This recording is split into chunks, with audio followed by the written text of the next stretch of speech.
Polling grain का पूरा structure वगैरह भी अच्छे से समझ लिया है। किसी को भी लास्ट लेक्चर में अगर कुछ समझ नहीं आया तो वो बता दो, मैं उसको रिपीट कर दूंगी।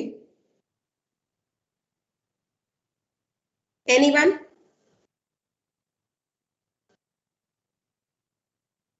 बोलिए।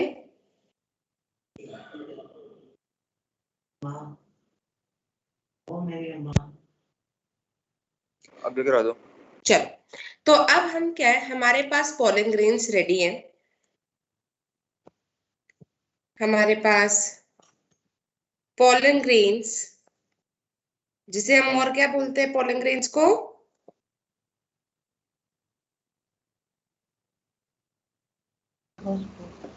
माइक्रोस्पोर्स। हैप्लॉइड है, मियोसिस से बने। अब हर माइक्रोस्पोर में यानी हर पॉलिन ग्रेन में क्या करवाएंगे हम? Two mitosis. Two mitosis. और इसके बाद हर पॉलिन ग्रेन में क्या डेवलप कर जाएंगे? दो non motile amoeboid male gametes, ये डेवलप कर जाएंगे। इस प्रोसेस को हम क्या कहते हैं?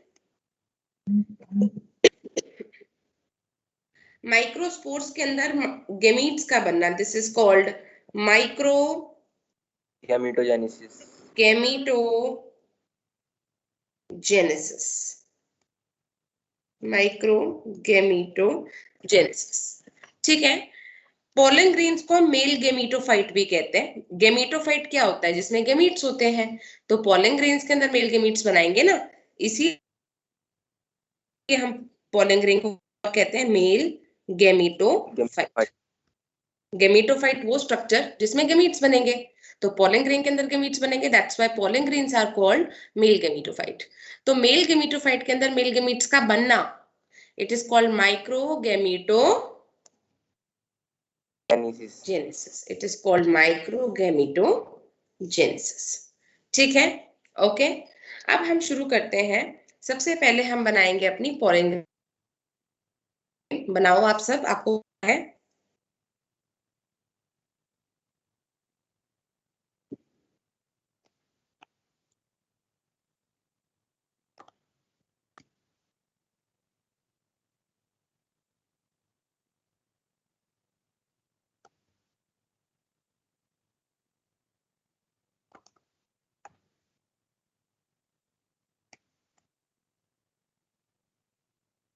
बनाओ सब लोग।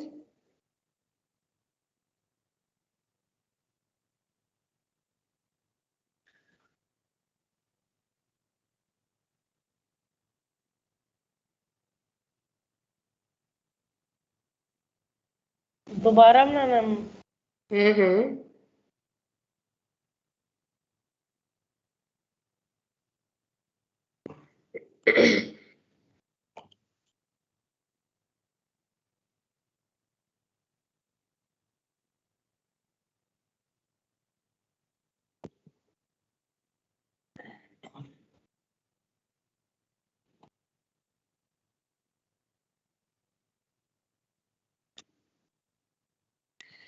ये हमारा पॉलन ग्रेन है। सबसे बाहर वाली लेयर को क्या बोलते हैं?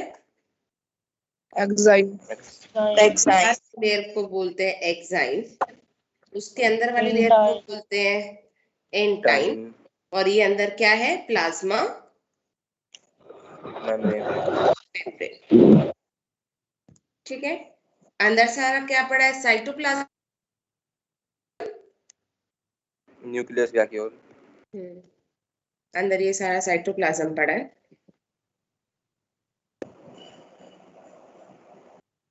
तो इधर कर लो, मैं इस वक्त कर लूंगी।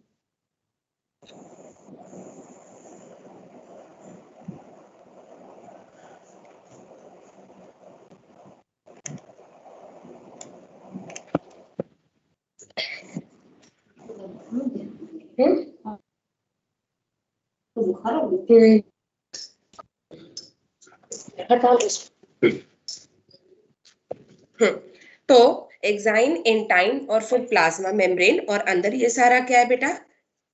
साइटोप्लाज्म। साइटोप्लाज्म। साइटोप्लाज्म।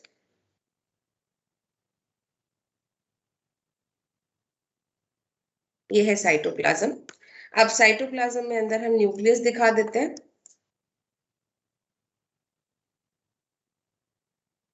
ये न्यूक्लियस है और एक वैक्यूल भी बना देते हैं।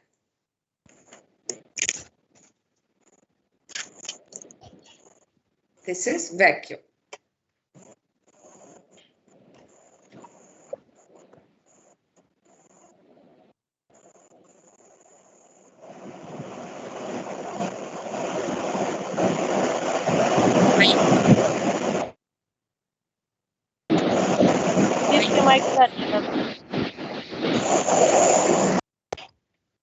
अपना माइक ऑफ रखो। सबसे पहले क्या होगा बेटा, फर्स्ट स्टेप क्या होगा? सबसे पहले इस पोलन ग्रेन में होगी एक एसिमेट्रिक माइटोसिस। सबसे पहले क्या होगी? माइटोसिस। Symmetric mitosis. और एसिमेट्रिक माइटोसिस होगी मतलब अनइक्वल। तो दो सेल बनेंगे, एक बड़ा एक छोटा, है ना? एक बड़ा और एक छोटा। सो अब हम फिर से मैं पोलन ग्रेन बना रही हूँ। डायग्रामेटिकली बनाएंगे तो समझने में आसानी रहेगी। आराम से बनाओ, कोई जल्दी नहीं है, लेकिन अच्छे से काम करो।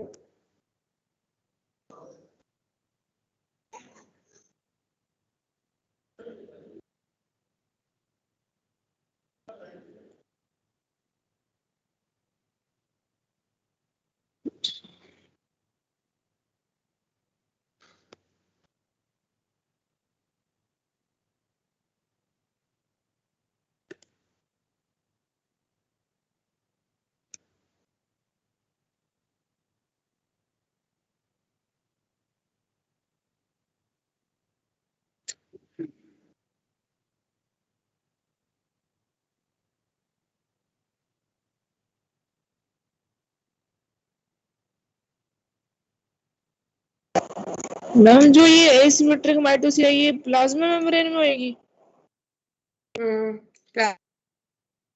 ये पूरा जो सेल है,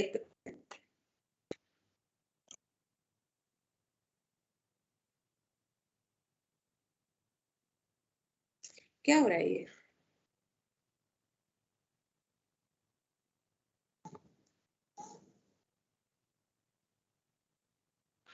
अब मैं फिर ऐसे बना देती हूँ, तो बोले बन नहीं रहे।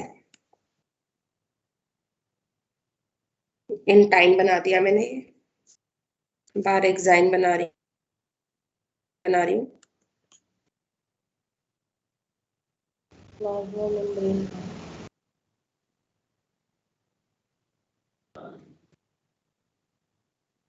एग्जाइन होगी, इंटाइन होगी। अब अंदर दो सेल थे, एक सेल था, अब एक सेल को दो में बांट दिया। What will happen? एक तो बड़ा सा सेल होगा जिसका ये सारा साइटोप्लाज्म है। अरे मशीन में कुछ फंस गया।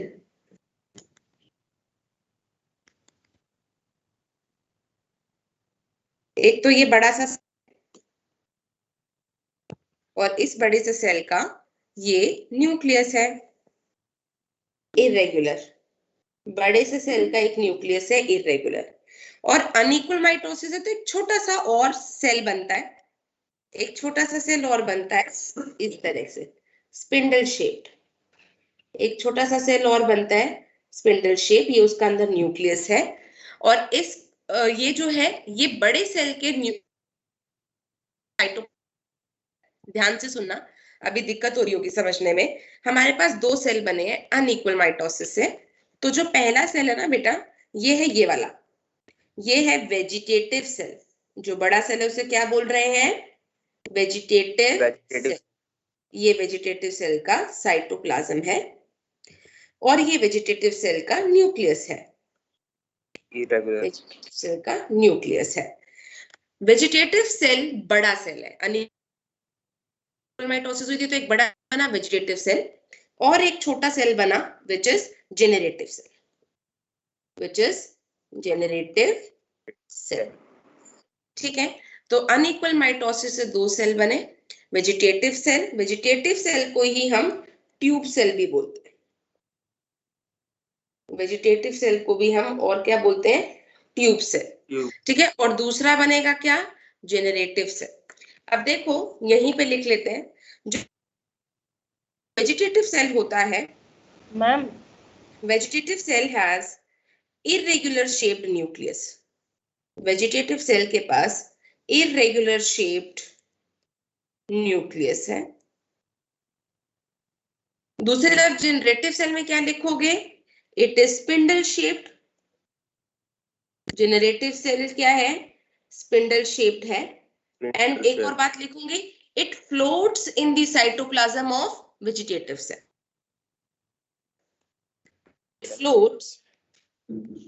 It floats in the cytoplasm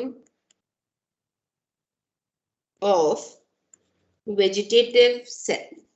तो अब क्या किया है हमने पॉलिंग रिंग के अंदर एसिमेट्रिक माइटोसिस कराई है, और एसिमेट्रिक माइटोसिस के बाद क्या हुआ है, एक तो छोटा सा जेनरेटिव सेल बना है और एक बड़ा सा वेजिटेटिव सेल बना है।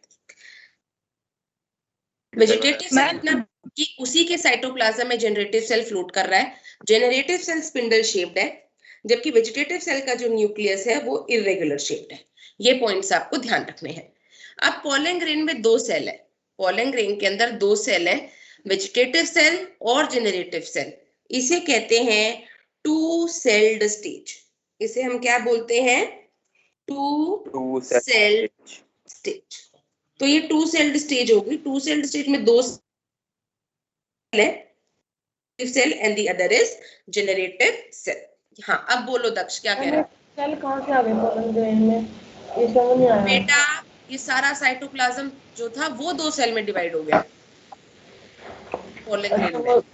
तो मतलब अब जो ये पोलन ग्रेन है, ये सारे एक सेल बन गए और ये अलग दूसरा सेल है, ये जनरेटिव सेल, और ये इसकी न्यूक्लियस है। पॉलन ग्रेन के अंदर दो सेल है। फिर कौन कौन से? एक तो रेड वाला वेजिटेटिव सेल और जनरेटिव सेल। वेजिटेटिव के अंदर जो साइटोप्लाज्म के साथ है। हाँ, ये साइटोप्लाज्म वेजिटेटिव सेल का दिख रहा है और ये उसका न्यूक्लियस है पीला सा। हाँ। ओके।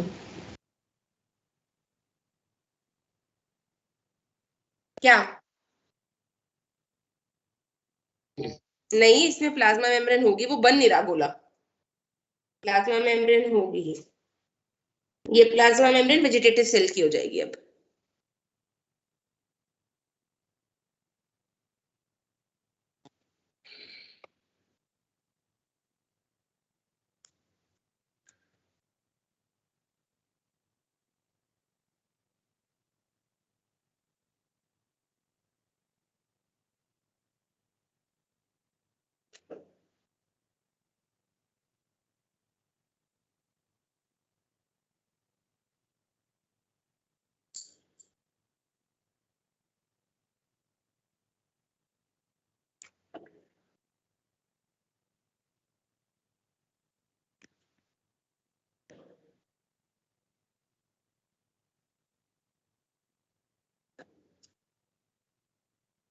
ये बन गया।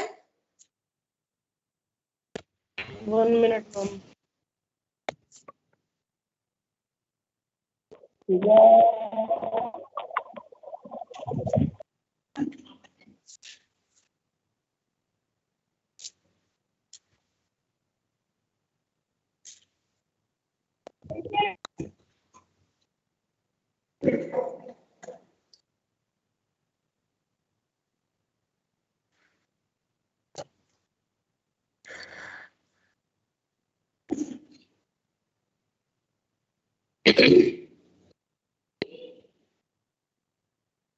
Done ma'am. आगे चले। Yes ma'am. यस हाँ, मैम। अब इसके बाद क्या होगा? अब हमारी सेकंड माइटोसिस होगी। फर्स्ट माइटोसिस तो पूरी पॉलिंग ग्रेन के अंदर हुई, जिससे दो सेल बने, वेजिटेटिव सेल और generative cell. Now there will be second mitosis, और सेकंड माइटोसिस होगी सिर्फ जनरेटिव सेल में। ठीक है, तो अब हम लिखेंगे माइटोसिस इन जनरेटिव सेल। माइटोसिस इन जनरेटिव सेल। जनरेटिव सेल में माइटोसिस होगी तो बाकी सब कुछ वही, बस जनरेटिव सेल 2 में डिवाइड हो जाएगा, बना देते हैं इसको भी। ये 3 सेल स्टेज आ जाएगी।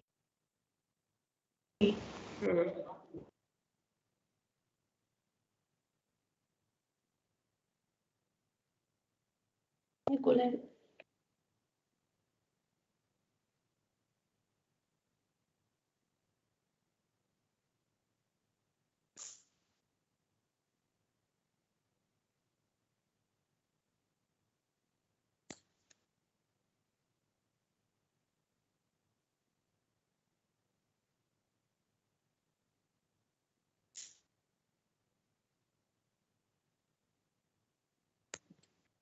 सबसे बाहर वाली लेयर हो गई कौन सी?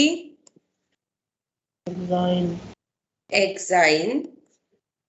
अंदर वाली लेयर हो गई इंटाइन। एंटाइन।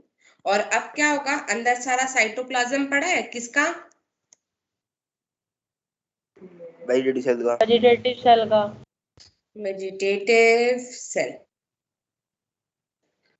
तो ये वेजिटेटिव सेल का साइटोप्लाज्म, ये वेजिटेटिव सेल का न्यूक्लियस। वेजिटेटिव सेल को ही और क्या बोलते हैं? Tube cell. वेजिटेटिव सेल को और क्या बोलते हैं? Tube cell. अब जो ये स्पिंडल शेप का जनरेटिव सेल था, इसमें माइटोसिस हुई और इसकी वजह से बन गए 2 मेल गेमीट्स। दोनों अनइक्वल साइज के होते हैं, इक्वल नहीं होते हैं। दो क्या होते हैं? अनइक्वल साइज के। लिख लेते हैं, 2 unequal non motile amoeboid male gametes. Male gametes, ठीक है। अब देखिए टोटल पॉलन ग्रेन में कितने सेल हैं? एक वेजिटेटिव सेल है और 2 मेल गेमीट्स है। इसे हम कहते हैं 3 सेल्ड स्टेज। इसे हम क्या बोलेंगे? 3 सेल्ड स्टेज। Sailed stage. ये होती है 3 सेल्ड स्टेज। 3 सेल्ड स्टेज में आपको क्या दिखेंगे? 2 मेल गेमीट्स और एक vegetative cell. Okay, yes ma'am. ठीक है। Yes ma'am. अब ये तुम्हें 2 सेल्ड और 3 सेल्ड समझ आ गया? Yes ma'am. अब देखो 60% ऑफ द एंजियोस्पर्म्स में क्या होता है? इन 60% ऑफ द एंजियोस्पर्म्स, मतलब मैक्सिमम, ज्यादातर एंजियोस्पर्म्स में क्या होता है? जो 2 सेल्ड स्टेज है पॉलन ग्रेन की, वो एंथर के अंदर ही आ जाती है। 2 सेल्ड स्टेज कब आएगी? एंथर के अंतर्गत। जब पॉलन एंथर में था, मतलब वो एंथर के अंदर ही है। 2 sailed stages in the anther, मतलब जहां पे पॉलन ग्रेन नेचुरली बने हैं वहीं पे। इसे कहते हैं इन सिटू। इसे क्या कहते हैं? इन सिटू।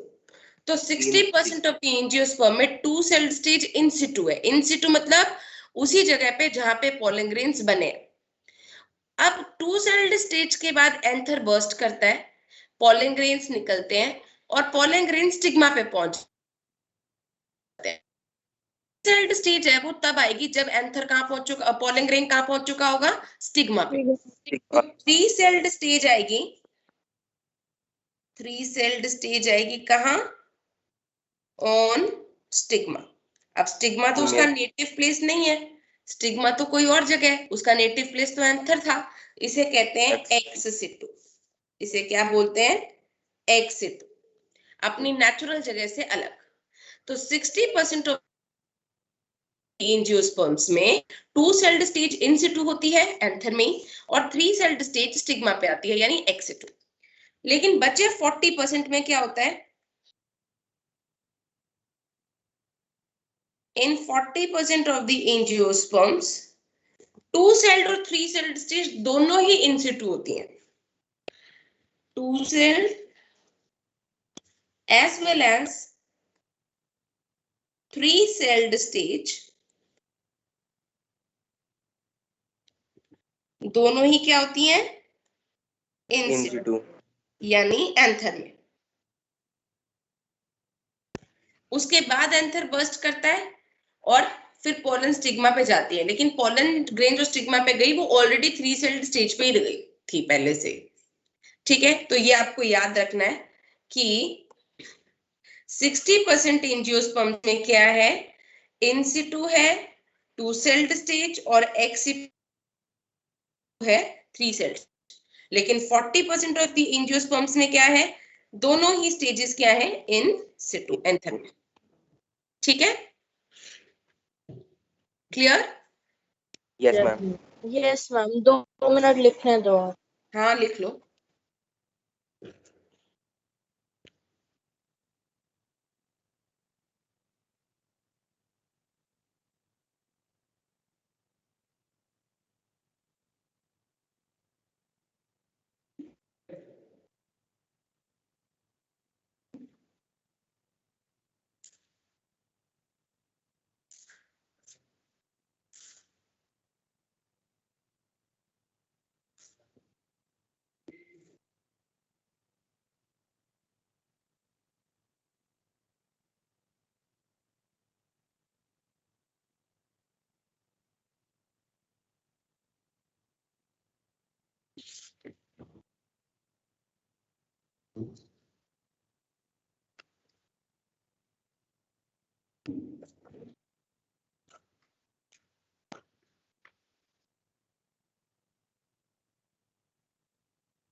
लिख लिया?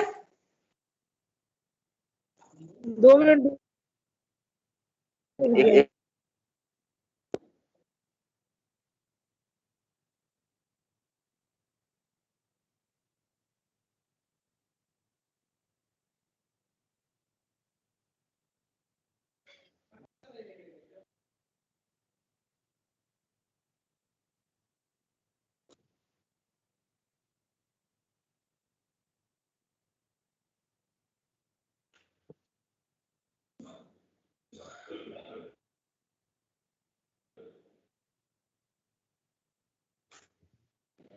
डन।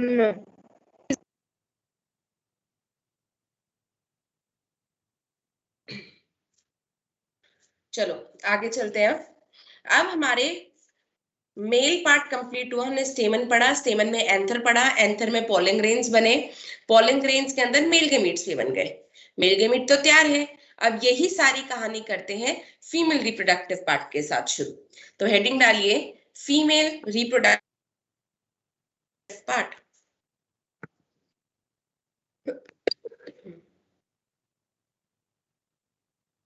Female reproductive part. और फीमेल रिप्रोडक्टिव पार्ट को हम कहते हैं कार्पल या फिर पिस्टल। कार्पल या फिर पिस्टल।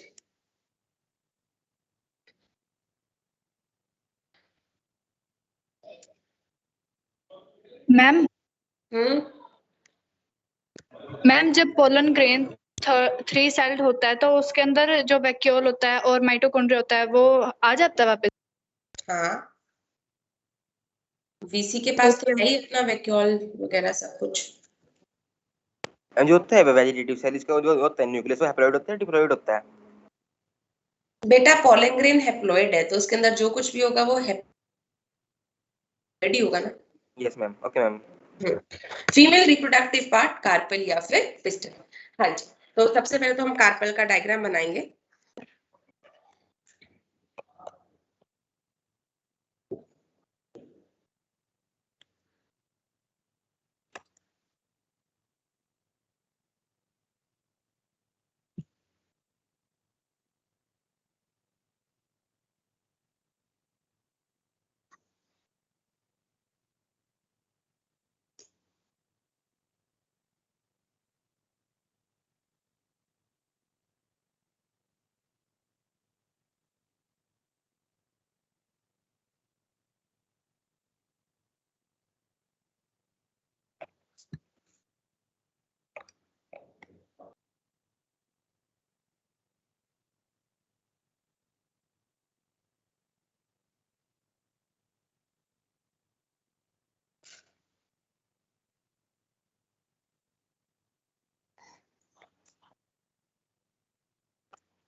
हाँ जी, कार्पेल को 3 भागों में बांट सकते हैं। सबसे ऊपर वाला पार्ट क्या है?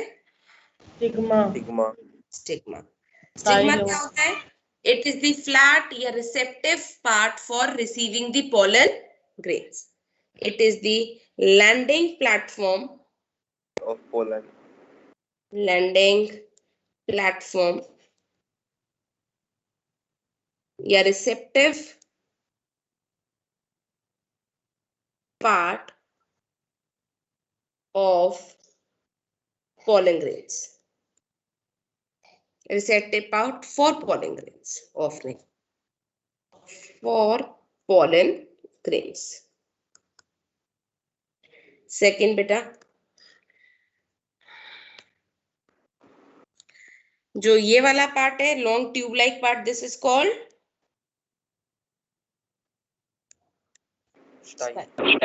स्टाइल। मैं कह सकती हूँ style connects stigma with the ovary, है ना? It connects stigma with ovary. जो स्टाइल है इट कैन बी हॉलो, अंदर से खोखली हो सकती है, और हो सकता है ये पूरी सेल से बनी हो, सॉलिड हो, और इट कैन बी सॉलिड। ठीक है, जो स्टाइल है ये अंदर से बिल्कुल खोखली हो सकती है and it can be solid also. अगर तो स्टाइल सॉलिड है मतलब इसके अंदर सेल्स होंगे, अगर स्टाइल सॉलिड है मतलब ऐसे सेल से पैक्ड होगी पूरी, और इन सेल्स को बोलते हैं ट्रांसफ्यूजन टिश्यू। इसका काम बाद में आएगा, ठीक है? इट इज, अगर सॉलिड है तो it is made up of transfusion tissue, made up of transfusion tissue. समझ आया? इस ट्रांसफ्यूजन टिश्यू का काम बाद में पढ़ेंगे जब हम पोलन ट्यूब बनाएंगे, ठीक है? जब पोलन ट्यूब बनेगी तब पढ़ेंगे इसको, ट्रांसफ्यूजन टिश्यू। ओके, एंड सबसे बेसल पार्ट कौन सा है? Ovary. Ovary. This is ovary. Ovary is oval in shaped, whitish basal bulged part. It is whitish basal bulged part. It is basal bulged part, whitish in color and ovoid in shape. Ovoid in shape. ठीक है? Ovary के अंदर क्या present है? Ovule और ovule. Ovary के अंदर होता है एक पैरेंकाइमेटस टिश्यू। ओवरी के अंदर है एक पैरेंकाइमेटस टिश्यू और इसे हम कहते हैं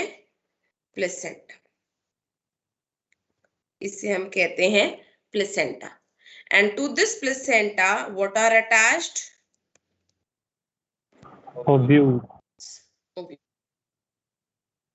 कार्पल को, जैसे स्टेमन को हम क्या बोल रहे थे? स्टेमन के अंदर एंथर है, एंथर के अंदर माइक्रोस्पोरो, हेलो,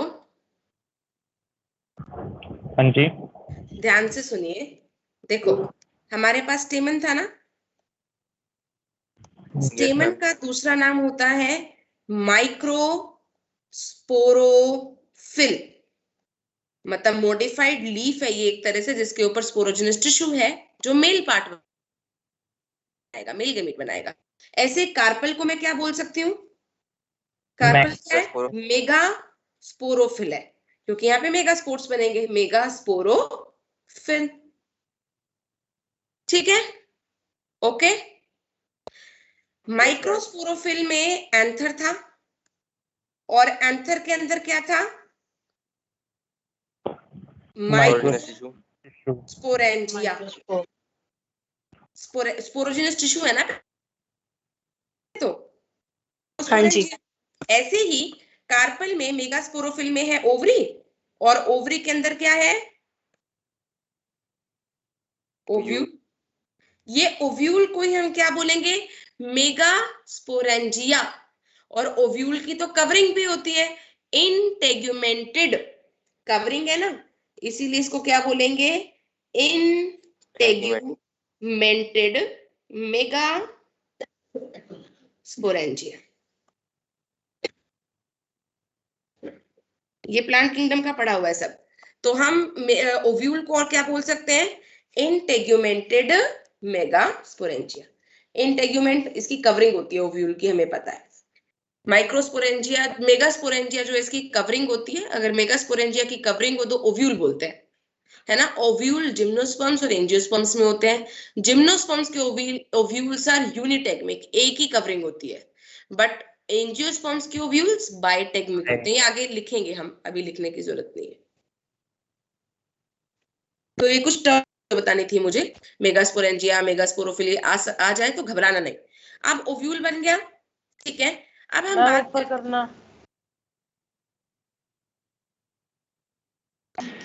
मैम जो आपने ये अभी साइड में स्टेमिनल कार्पेल लिखा है, ये लिखना है? हाँ लिखो, लिखने के लिए लिखवा रही हूँ। Excuse me ma'am. हाँ जी मैम एक बार ट्रांसफ्यूजन टिश्यू के बारे में बताना।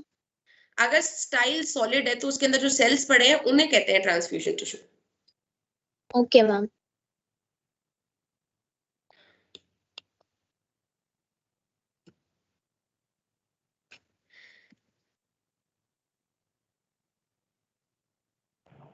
मैम ट्रांसफ्यूजन टिश्यू तो जिम्नोस्पर्म्स की लीव्स में नहीं होता था वाटर ट्रांसपोर्ट के लिए? ओ तेरी, मैंने ट्रांसमिशन टिश्यू है, सॉरी, थैंक यू रिमाइंड कराने, गड़बड़ कर दी मैंने।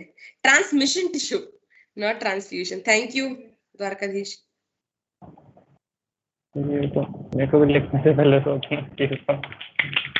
ट्रांसमिशन टिश्यू होता है, ट्रांसफ्यूजन टिश्यू तो जिम्नोस्पर्म्स में होता है, राइट। ट्रांसमिशन टिश्यू, अब ठीक है।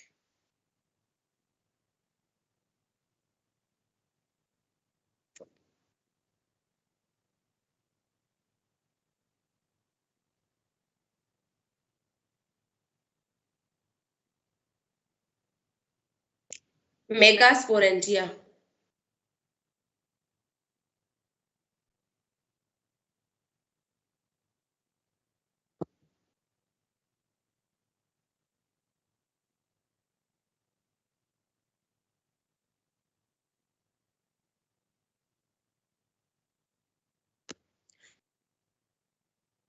चले आगे।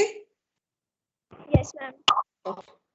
अब जो फीमेल रिप्रोडक्टिव पार्ट है, इसे हम कह रहे हैं कार्पल, है ना। लिखें,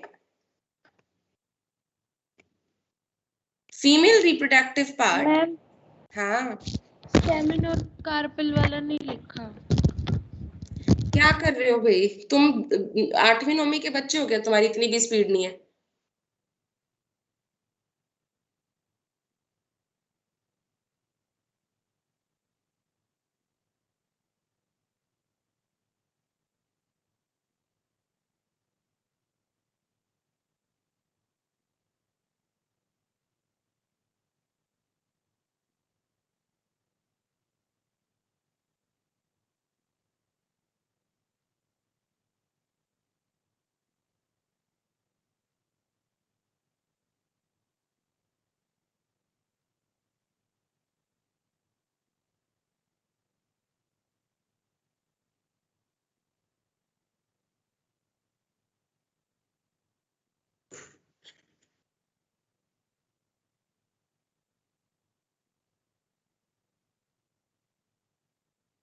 डन मैम।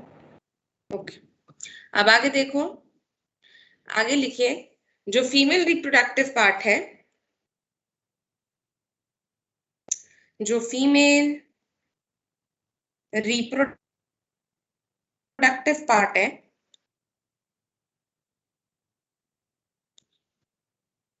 इसे हम क्या कह रहे हैं,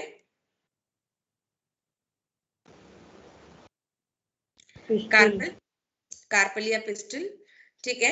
हो सकता है फ्लावर में एक ही कार्पल हो, और हो सकता है फ्लावर में एक से ज्यादा कार्पल हो, एक से ज्यादा कार्पल हो। अगर फ्लावर में एक ही कार्पल है तो उसे क्या कहते हैं? Monocarpellary flower. अगर एक ही कार्पेल हो तो उसे कहते हैं monocarpellary condition. Monocarpellary, flower is monocarpellary. और अगर एक से ज्यादा कार्पेल हो तो कहते हैं मल्टी मल्टी कार्पिलरी, पॉली भी बोल सकते हैं, मल्टी कार्पिलरी या पॉली कार्पिलरी। फिर अगर एक से ज्यादा कार्पल्स हैं फिर दो सिचुएशंस आ जाती हैं कि वो कार्पल्स आपस में फ्री है या फ्यूज्ड, है ना। अगर ये कार्पल्स आपस में फ्री है बेटा तो हम इसे कहते हैं एपोकार्पस कंडीशन। और अगर ये फ्यूज्ड है तो क्या कहते हैं? सिंकार्पस कंडीशन। अगर ये फ्यूज्ड है तो क्या कहते हैं? सिंकार्पस कंडीशन।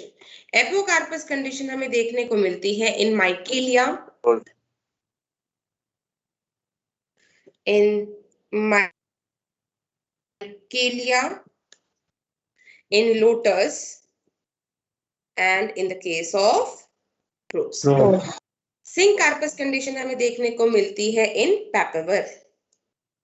पेपेवर किसको कहते हैं? पॉपी। हमारी तीनों फैमिलीज में भी तो, हाँ वो तीनों फैमिलीज जो हमने करी थी। हाँ, सोलेनेसी, लिलिएसी दोनों में सिंकार्पस है। कभी के मेंबर्स कंडीशन भी शो करता है।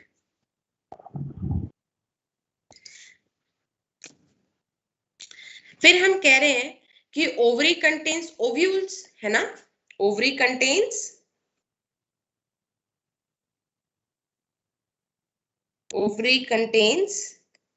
ओव्यूल। हो सकता है एक ही ओव्यूल हो एक ओवरी में, हो सकता है एक ओवरी में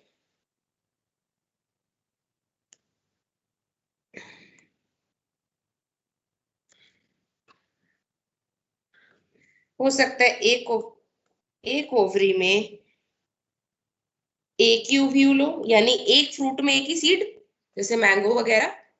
इसका एग्जांपल हो गया वीट, राइस, मैंगो। ठीक है। अगर एक ओवरी में एक ही ओव्यूल है तो उसे हम कहते हैं वन ओव्यूल पर ovary.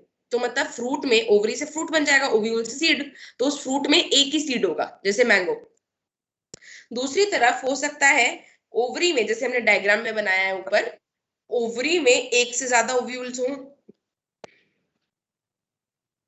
More than one ovules पर ओवरी। तो इसे ये कंडीशन किस में देखने को मिलती है बताओ? इसमें बहुत सारे बीज होते हैं, तरबूज, पपीता, ये सब ना, है ना, पपाया, वाटरमेलन,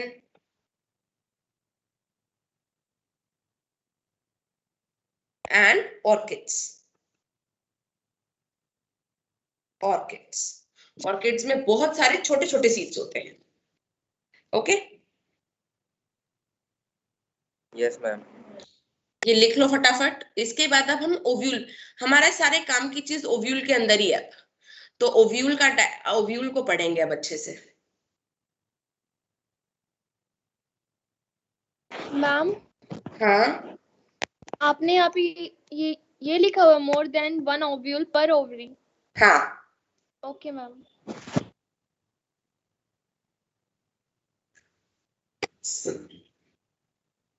बच्चे अटेंडेंस ले लो मेरे पर।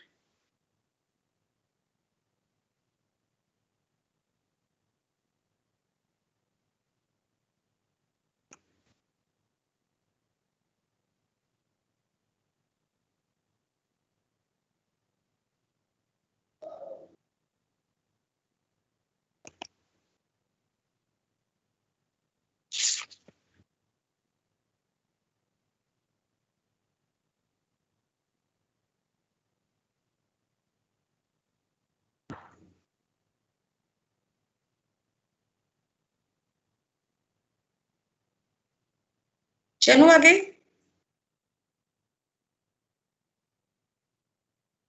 Yes ma'am. चलिए अब लिखो, अब हम पढ़ेंगे ओव्यूल के बारे में। गर्ल्स लिख लिया बेटा आप लोगों ने?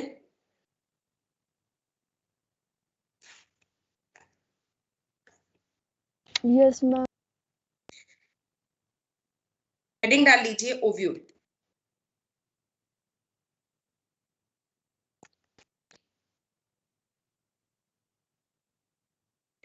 क्या होता है ओव्यूल टेक्निकली? अभी बताया मैंने ऊपर। Technically integumented mega sporangium. साथ में लिख सकते हैं इट कैन नॉट ब्रेक, तो इट इज इनडेहाइसेंट। जो ब्रेक ना करे उसे क्या बोलते हैं? इनडेहाइसेंट। तो इट इज इनडेहाइसेंट, इनडेहाइसेंट जो ब्रेक ना करे, जो फटेगा नहीं, फूटेगा नहीं।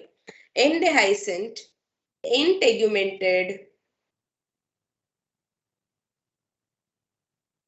indehiscent integumented mega sporangium. Indehiscent integumented sporangium. mega sporangium. Okay, अब ओव्यूल का डायग्राम बनाते हैं, फिर कुछ टर्म्स को समझेंगे। पहले मैं बना लूं, फिर बनाना थोड़ा शुरू कर दूंगा बनाना। 1 मिनट।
बना लीजिए,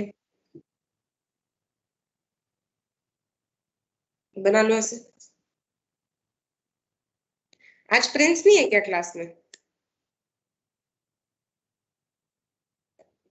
प्रेजेंट मैम।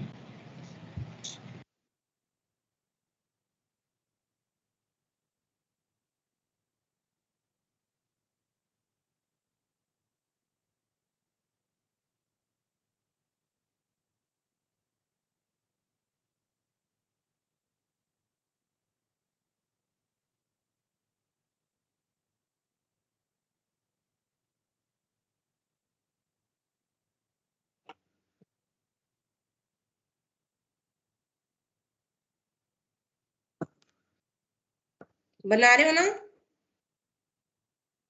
Yes ma'am. हम्म।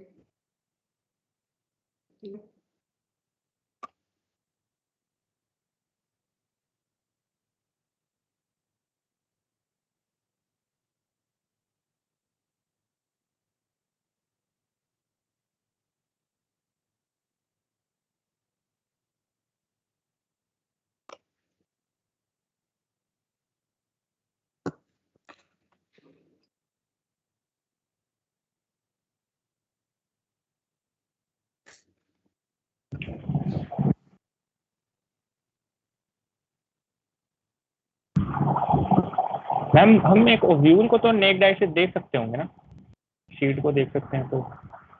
क्या? ओव्यूल को नेकेड आई से देख सकते हैं ना? सबके ओव्यूल्स को नहीं देख सकते मतलब जनरली, जनरली, यस। लेकिन हम पोलन किसी के भी नहीं देख सकते।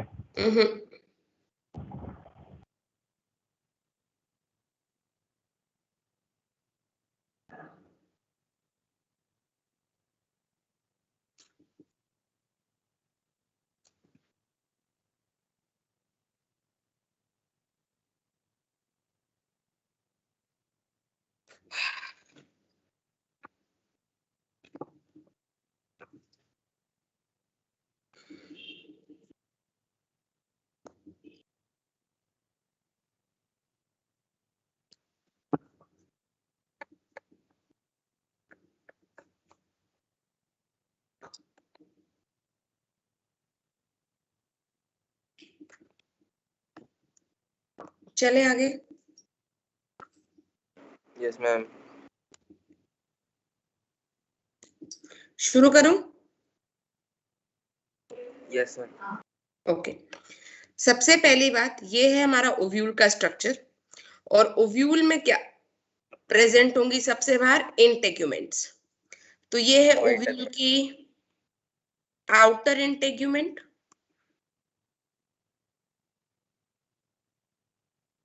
ये है ओव्यूल की इनर इंटेग्यूमेंट। ये आगे लिखवा दूंगी। एंजियोस्पर्म्स में ओव्यूल की दो इंटेग्यूमेंट्स होती है, inner and outer. Outer integument and inner integument. आपको एक ऐसी जगह भी दिख रही होगी जहां पे इंटेग्यूमेंट इज एब्सेंट, ये वाली जगह। तो ओव्यूल में वो जगह जहां इंटेग्यूमेंट एब्सेंट है उसे हम कहते हैं माइक्रोपाइल।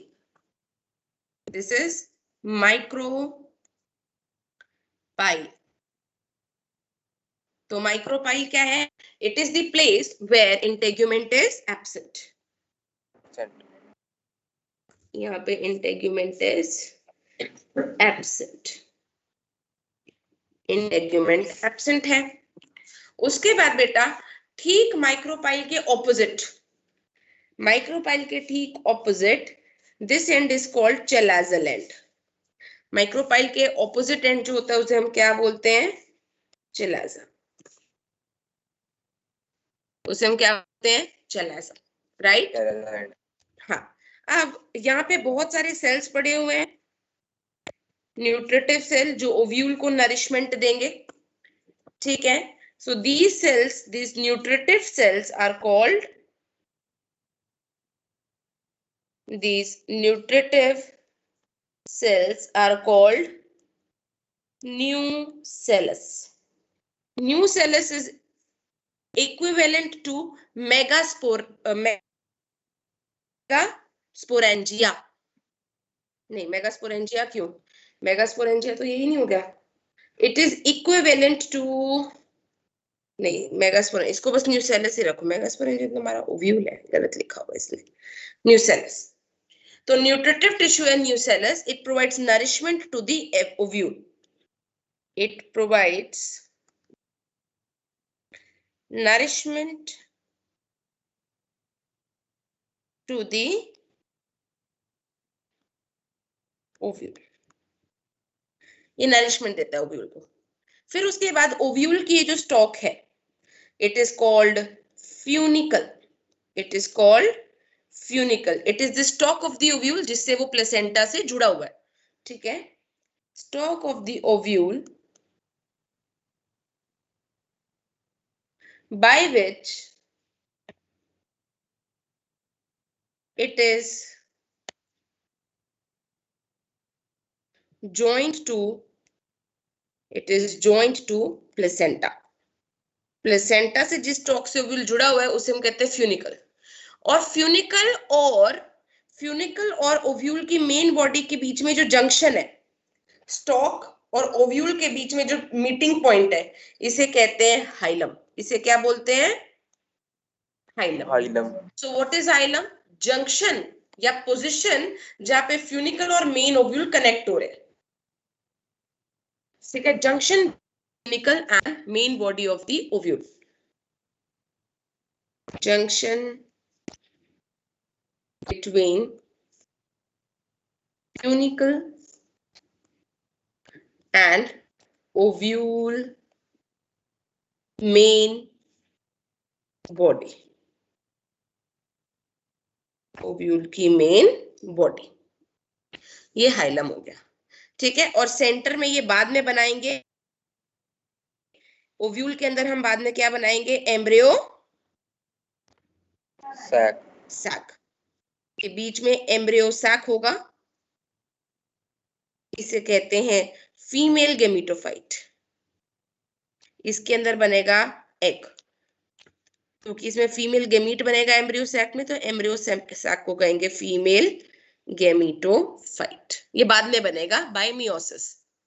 ओव्यूल जो है अभी तक स्टिग्मा, स्टाइल, ओवरी, ओवरी में प्लेसेंटा, प्लेसेंटा से ओव्यूल जुड़े हुए हैं, एवरीथिंग इज डिप्लॉयड बेटा, क्योंकि अभी तक सब कुछ हम एंजियोस्पर्म की मेन बॉडी पे पढ़ रहे हैं और कहीं भी अब तक मियोसिस नहीं हुआ है।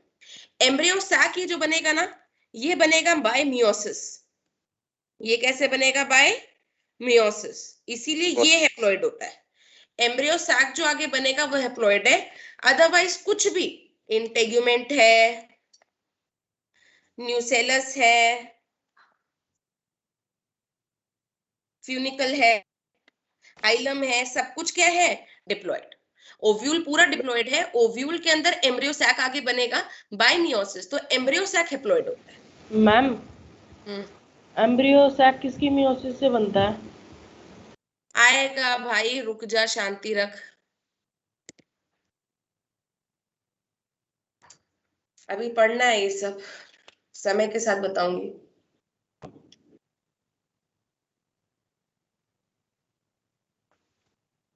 तो ये हुआ हमारा टिपिकल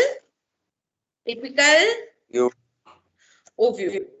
अब जो ये ओव्यूल मैंने बनाया है, इसमें एक स्ट्रक्चर नहीं बनाया क्योंकि वो होता ही नहीं है यहाँ पे, लेकिन आप अलग से लिख सकते हैं, ऑब्ट्यूरेटर।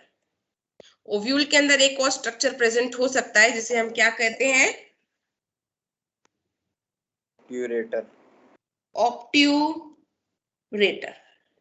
मैंने सिंपलेस्ट ओव्यूल बनाया है तो इसमें ऑब्ट्यूरेटर नहीं दिख रहा है।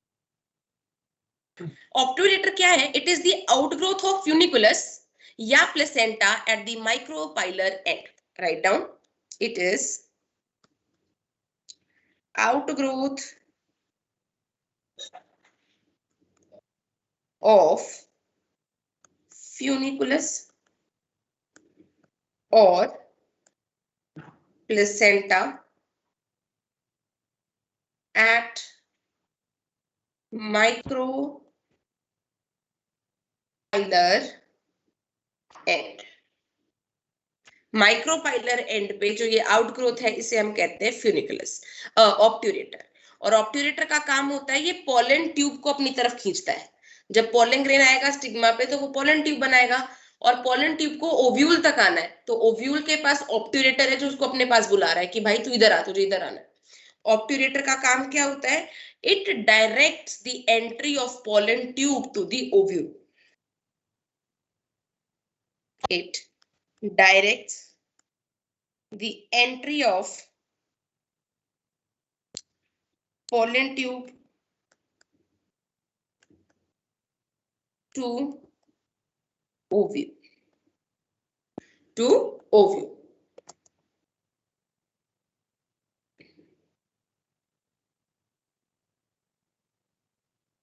राइट। अब तुमने एक बात ध्यान रखना, ये बना लिया सबने? Yes ma'am. अब एक जनरल पॉइंट लिख लो, ओव्यूल्स तो दो ही ग्रुप ऑफ प्लांट्स में है, ओव्यूल से सीड बनेगा, और सीड बेयरिंग प्लांट्स कौन से होते हैं, जिम्नोस्पर्म्स और एंजियोस्पर्म्स। जिम्नोस्पर्म्स में एक है जिम्नोस्पर्म्स और दूसरा क्या है बेटा, एंजियोस्पर्म्स। तो जिम्नोस्पर्म्स में अगर हम इंटेग्यूमेंट्स की बात करें, तो जिम्नोस्पर्म की कितनी इंटेग्यूमेंट है, 1। तो हम कहते हैं जिम्नोस्पर्म्स का ओव्यूल इज यूनिटेग्मिक, और एंजियोस्पर्म्स के ओव्यूल में 2 इंटेग्यूमेंट्स होती है, जैसे अभी हमने बनाया, आउटर और इनर। यानी एंजियोस्पर्म्स का ओव्यूल कैसा होता है, बायटेग्मिक। ओके, और फ्यूनिकल की अगर बात करें, फ्यूनिकल जो हमने बनाया है, तो जिम्नोस्पर्म्स में फ्यूनिकल नहीं होता, एंजियोस्पर्म्स में फ्यूनिकल होता है।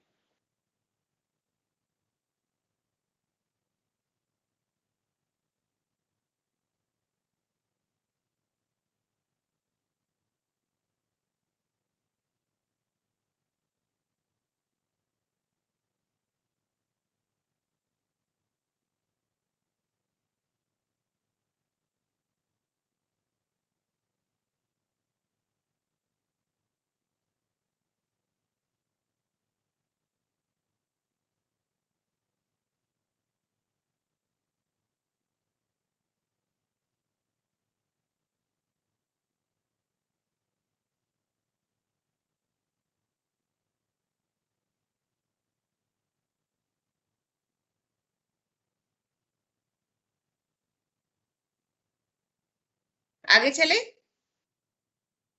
1 मिनट मैम। ओके। मैम एक बार इसके ऑब्ट्यूरेटर के बारे में दोबारा बता दो प्लीज।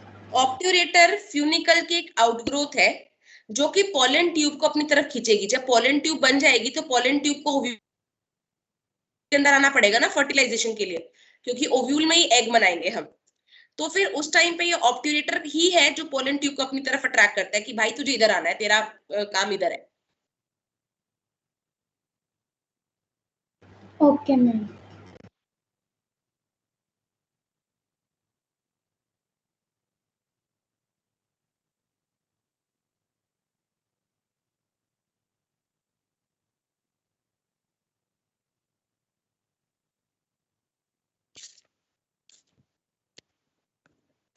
चले आगे।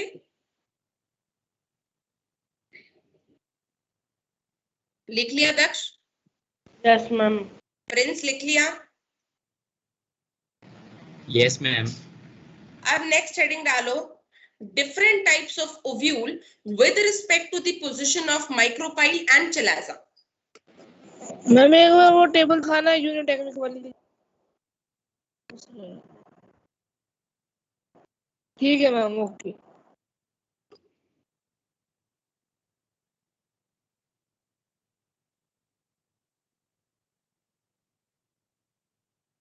लिखो, different types of ovules with respect to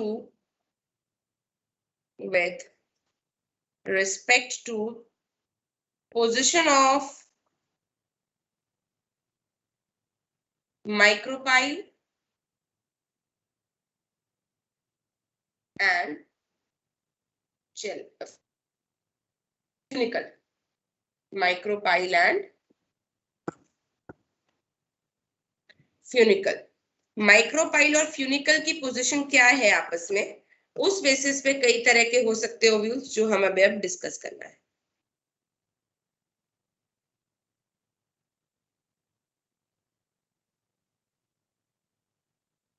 तो अब आप पूरी अपनी कॉपी के पन्ने को 6 पार्ट्स में डिवाइड कर दो, 6 टाइप्स पढ़ेंगे अब। तो तुम एक एक करके लिखना, एक करके लिख लो। मैं 6 एक ही पेज पे बनाऊंगी।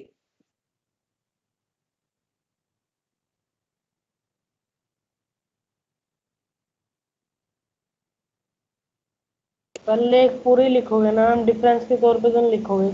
नहीं, डायग्राम बनाना है हमें।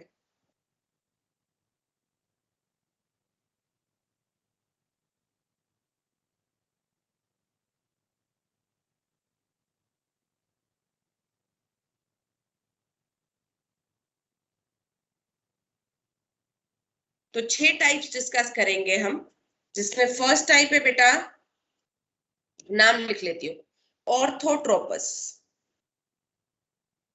First type is orthotropous.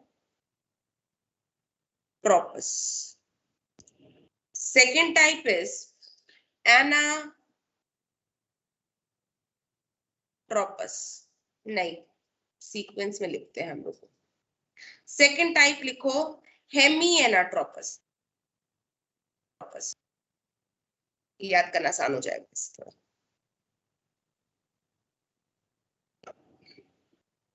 Hemy anatropous. फिर लिखो कैम्पाइलोट्रोपस।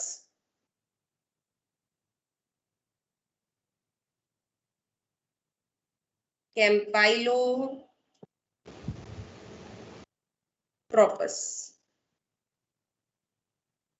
मैम जितनी आपने कैम्पाइलोट्रोपस के बाद स्पेसिफिक लिखो एम्फीट्रोपस।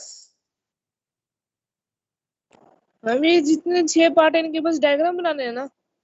हाँ, एक दो पॉइंट हो सकता है, एग्जाम्पल और डायग्राम। एम्फीट्रोपस, फिर लिखो एनाट्रोपस,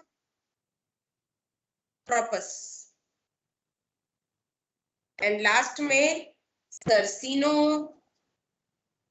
टाइम है ना अभी हमारे पास, सर्सिनोट्रोपस। सर्सिनोट्रोपस, ये 6 टाइप्स पढ़ेंगे। वेरी सिंपल, जो ऊपर हमने डायग्राम बनाया है ना, दिस इज सबसे सिंपल टाइप का ओव्यूल, ऑर्थोट्रोपस, स्ट्रेट ओव्यूल जो होता है बिल्कुल। ठीक है, एक एक करके बनाते रहते हैं, समझ आता जाएगा। ऑर्थोट्रोपस में एक पॉइंट तो हम क्या लिखेंगे, it is the most simplest, it is simplest. Simplest तरह का ओव्यूल है तो किस में देखा जाता होगा, जिम्नोस्पर्म्स में, है ना। जिम्नोस्पर्म्स में सबसे पहले उसी में तो ओव्यूल बना था, जिम्नोस्पर्म्स में देखने को मिलता है। फिर पॉलीगोनम, पॉलीगोनम एक एंजियोस्पर्म है, पॉलीगोनम, पॉलीगोनम में देखने को मिलता है। पाइपर एंड साइकस, ये तो जिम्नोस्पर्म ही है, साइकस, तो इन सब में हमें देखने को मिलता है। And what is orthotropous ovule, बताओ, अभी बनाया हमने।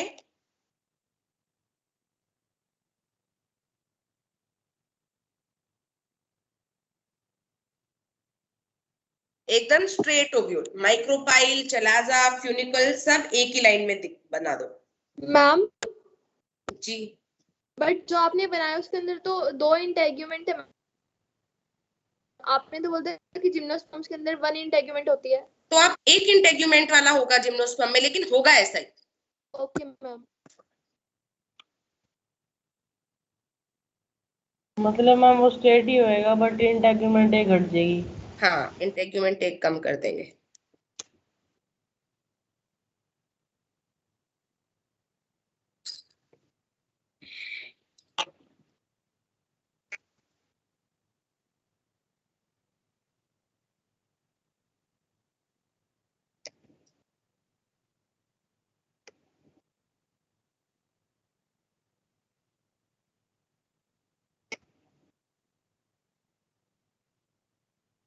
ये है orthotropous ovule.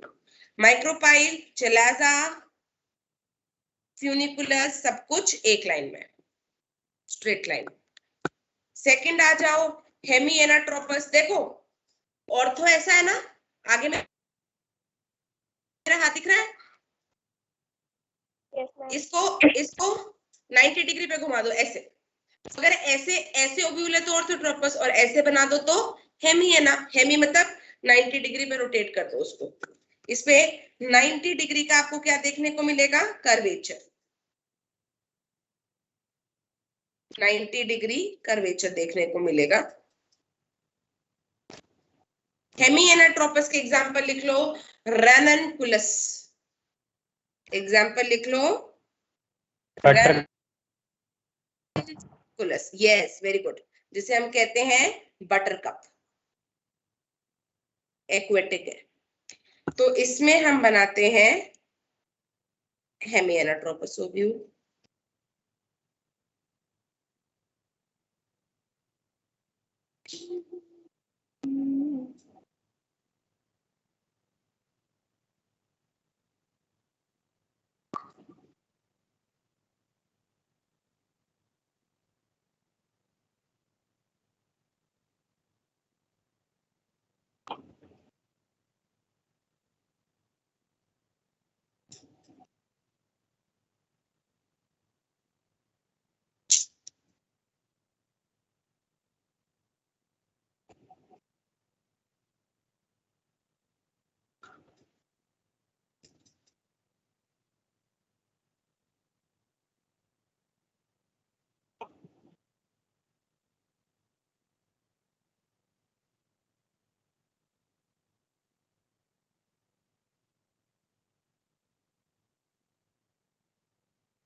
This is हेमिएनाट्रोपस, 90 degree पे ओव्यूल को बेंड करा दिया। ओके, तो एग्जाम्पल हमने इसका लिख लिया। हेमी के बाद आ जाएगा नेक्स्ट कैंपाइलो। कैंपाइलो में देखो ऑर्थो, हेमी और थोड़ा सा और झुका दो 90 डिग्री से ज्यादा, campylo. So here more than 90 degree curvature, more than 90 degree curvature. अगर 90 डिग्री से ज्यादा है कर्वेचर तो उसे हम कहेंगे कैंपाइलोट्रोपस।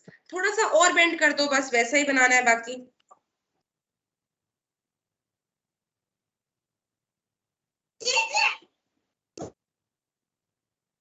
हाँ बेटा,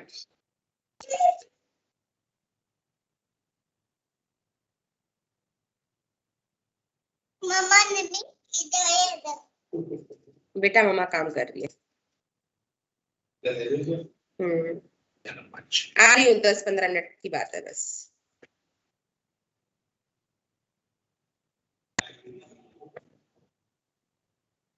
हाथ से बना रही हूँ, पूरा ऐसा बनेगा नहीं। तो ये एम्ब्रियो सैक बनेगा बाद में।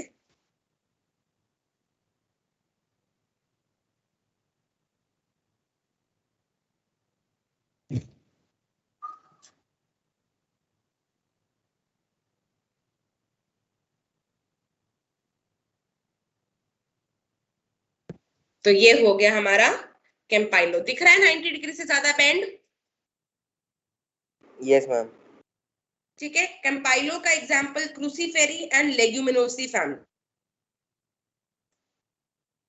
कैंपाइलो का एग्जांपल क्या हो जाएगा बेटा? क्रूसीफेरी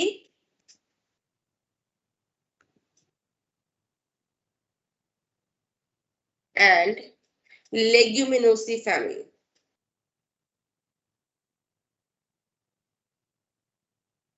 लेग्यूमिनेसी बोलो तो फेबियस।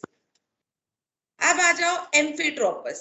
एम्फीट्रोपस में क्या होगा? देखो बिल्कुल कैंपाइलोट्रोपस जैसा है, जो वो हमें हॉर्स शू शेप का बनाना है। ठीक है,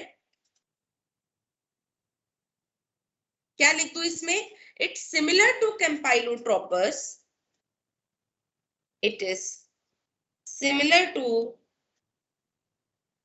कैंपाइलोट्रोपस। फर्क क्या है बस? Embryo sac is horseshoe shaped,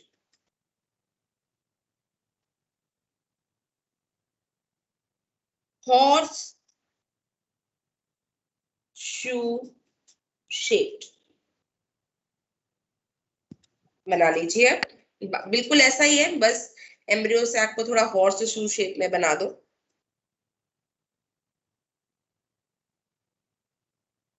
इस तरह का एम्ब्रियो सैक है, बाकी तो वही है।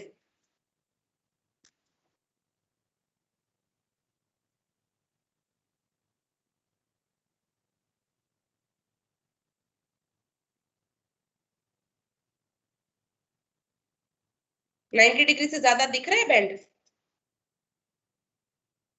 हाँ जी। चल जाएगा? यस।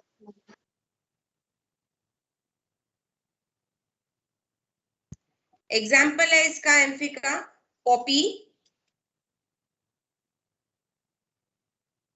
एलिज्मा एंड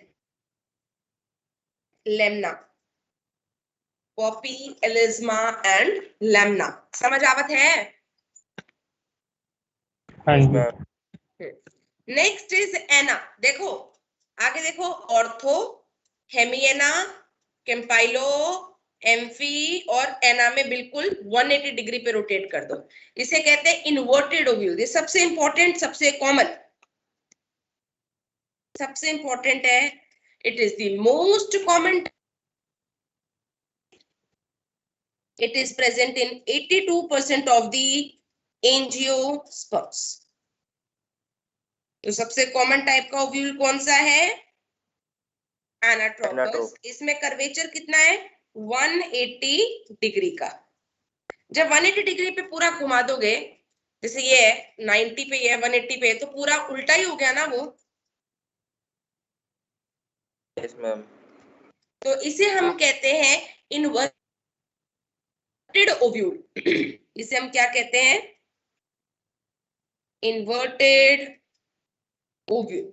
इसे हम कहते हैं इन्वर्टेड ओव्यूल।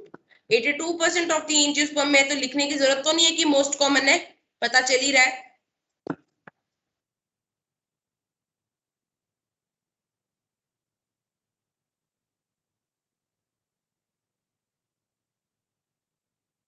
ये एम्ब्रियो सैक हो गया।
It's like this.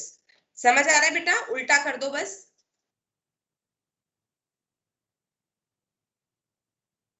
समझ आ रहा है? Yes ma'am. जी ma'am. Yes ma'am. Ma'am and last is circinotropous ovule. Circinotropous ovule में क्या होगा? सबसे एडवांस टाइप है ये, लेकिन कॉमन नहीं है। सबसे एडवांस टाइप है, मतलब यहाँ पे ओव्यूल को सबसे ज्यादा प्रोटेक्शन मिलेगा। क्यों? क्योंकि ओव्यूल फ्यूनिकल के अंदर एक बार और घूम जाता है, 360 डिग्री पे घूम जाएगा। यहाँ पे 360 डिग्री का कर्वेचर, 360 डिग्री कर्वेचर, 360 डिग्री का कर्वेचर है। It is most advanced, it is most advanced type है। And it is seen in Opuntia. Opuntia किसे कहते हैं? Cactus. Cactus, Opuntia and Plumbago, दो नाम याद रख लो, ओपनशिया एंड प्लम्बागो। तो इसमें होगा क्या? ओव्यूल को एकदम फ्यूनिकुलस के अंदर 360 डिग्री पे रोटेट कर देना है। तो ये मैं पहले बना लूं, गड़बड़ करती हूँ मैं इसको बनाने में ना। Let me make it first. ये एम्ब्रियो सैक हो गया। मैम इसमें मोस्ट कॉमन एनाट्रोपस है। हाँ बेटा,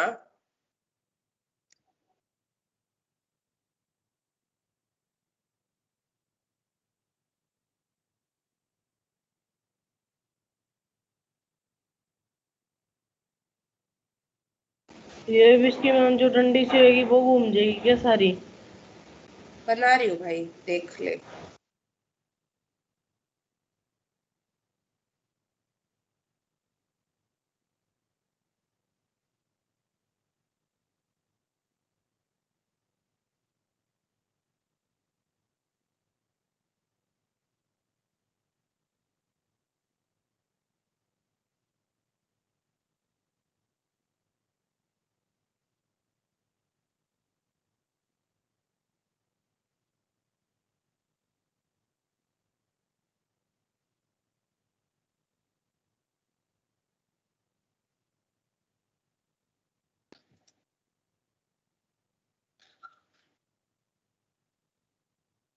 इस तरह से बना लीजिए।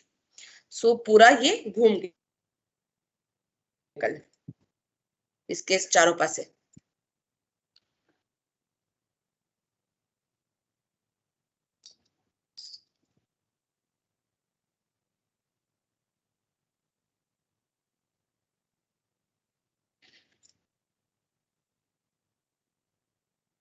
जल्दी लिखो, जल्दी जल्दी प्लीज, हरी आप। लिख लिया मैम। सबने लिख लिया? Anyone still doing? आपकी वेट मैम,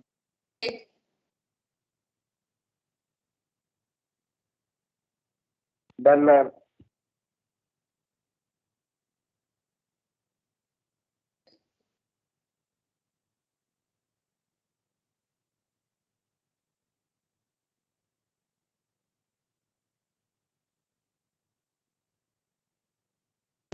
डन मैम। चल, तो अब हम आगे चलते हैं। कोई लिख रहा है अभी भी? Next is types of ovule with, hello, types of ovule with respect to the number of integuments. Types of ovules with respect to number of ovules.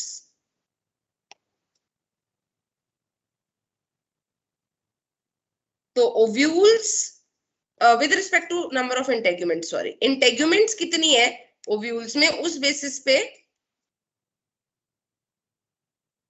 ovules के टाइप देखेंगे। तो इसे डिवाइड कर दीजिए आप 4 टाइप्स में।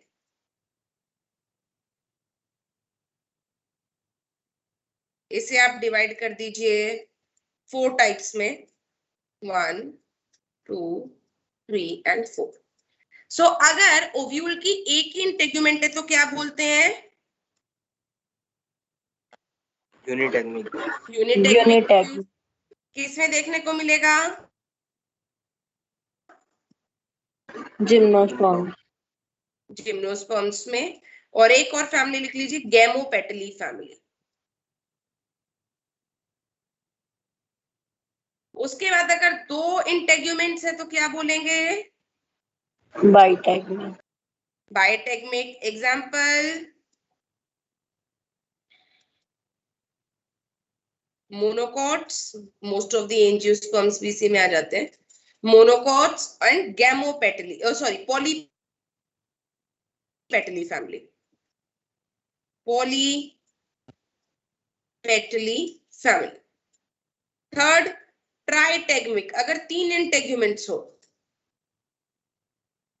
ट्राइटेगमिक कंडीशन देखने को मिलती है एस्फोडेलस, एक प्लांट का नाम है एस्फोडेलस।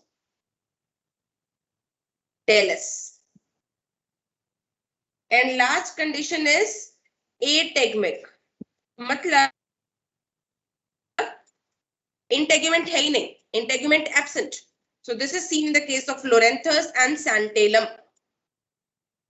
Santalum is चंदन का पेड़ and second is Loranthus.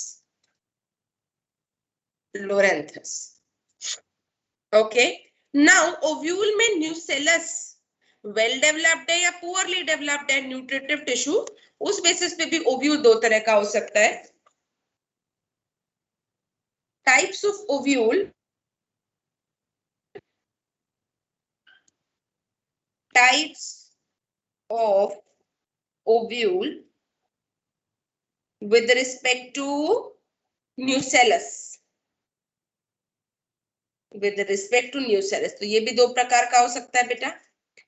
अगर तो न्यूसेलस पुअरली डेवलप्ड है, बहुत कम है न्यूसेलस, पुअरली डेवलप्ड है, तो फिर उसे हम कहते हैं टेन्यूई, टाइनी, से याद रख लो टाइनी, तो टेन्यूई न्यूसिलेट ओव्यूल, उसे हम कहते हैं टेन्यूई न्यूसिलेट ओव्यूल। ठीक है, ऐसा देखने को मिलता है गैमोपेटली में। गैमोपेटली। और अगर न्यूसेलस वेल डेवलप्ड है,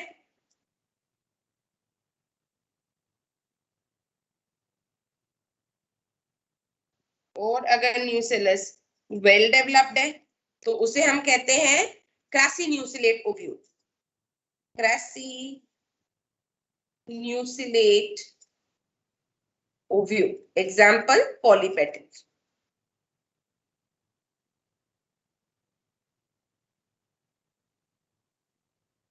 पॉलीपेटल कंडीशन। फटाफट लिखो, फटाफट फटाफट, हरी आप।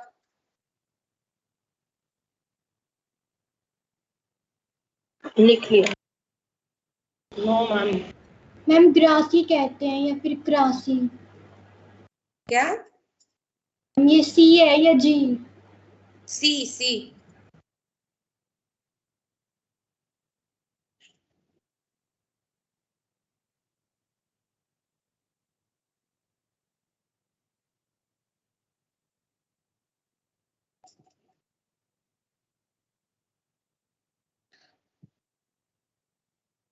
मैम हाँ, 1 मिनट कर रही हूँ।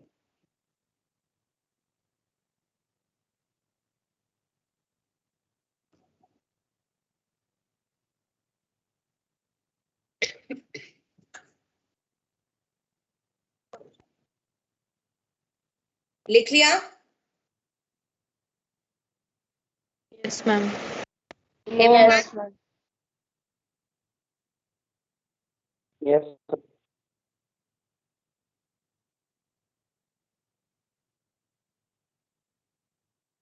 Navita? Yes ma'am. Prince?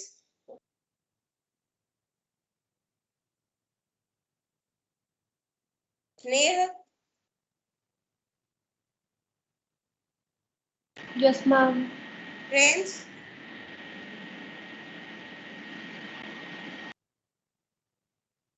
Yes ma'am. Tarun? Yes ma'am.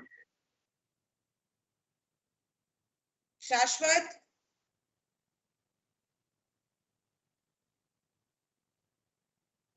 शाश्वत? नमन? नमन? Yes ma'am. आप लोग यहाँ रुक जाए, बाकी लोग लीव कर सकते हैं। Ma'am screen thank you ma'am. Ma'am एक मिनट स्क्रीन दिखा दो प्लीज। दिखा रही हूँ। जिनका नाम लिया है वो थैंक लिख यू मैम। लीजिए। मैम ओके बेटा, okay ma'am. Bye ma'am. Bye. Bye ma'am, thank you ma'am. Okay. Thank you ma'am. Okay बेटा। मैम एक बार ऊपर वाला वो डायग्राम दिखा दो।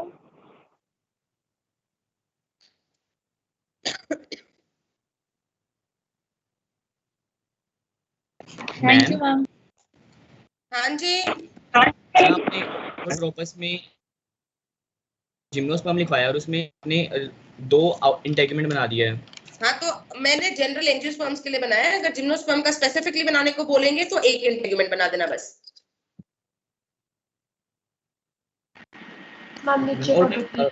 मैम नीचे कर दो। क्या फ्यूनिकल और फ्यूनिकुलस में डिफरेंस क्या होता है? किसमें? फ्यूनिकल और फ्यूनिकुलस एक ही है।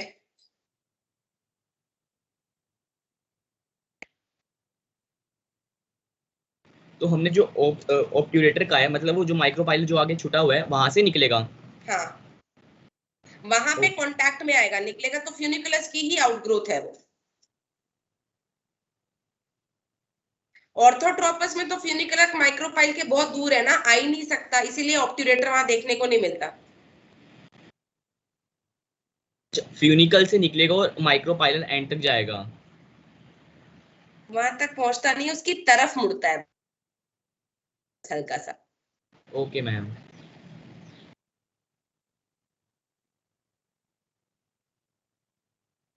वो कौन सा होता है चंदन का पेड़? चलो, अब मैं जो बच्चे का नाम लिया वो रुक जाए, बाकी सब जा सकते हैं। Excuse me ma'am. जी मैम एक डाउट था कि जैसा आपने बताया कि माइक्रोस्पोर्स और पॉलन ग्रेन्स दोनों एक ही बात है, पर मैम एनसीईआरटी में ना लिखा हुआ था कि पहले तो लिखा हुआ था कि पॉलन मदर सेल से माइक्रोस्पोर्स बनते हैं, फिर माइक्रोस्पोर से माइक्रोस्पोर टेट्राड बनता है, और जब एंथर मैच्योर होकर डिहाइड्रेट करता है तो माइक्रोस्पोर्स एक दूसरे से अलग होके पॉलन ग्रेन्स बनाते हैं। माइक्रोस्पोर्स और पॉलन ग्रेन एक ही बात है, बस पॉलन ग्रेन हम कई बार डेवलप्ड स्ट्रक्चर को बोल देते हैं। Okay ma'am. और मैम एक बार चलाजा रिपीट कर दो, आपने क्या बोला था? माइक्रोपाइल के एग्जैक्ट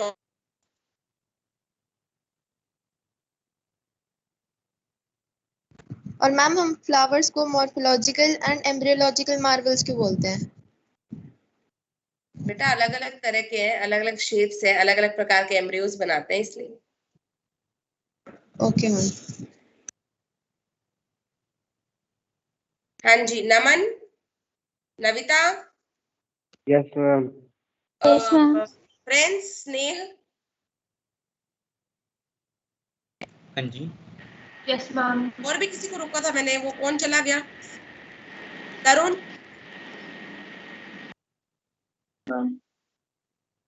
अर्जुन, यस मैम। अपने वीडियोस ऑन कर लो एक बार आप लोग। अक्षिता आप भी कर लो।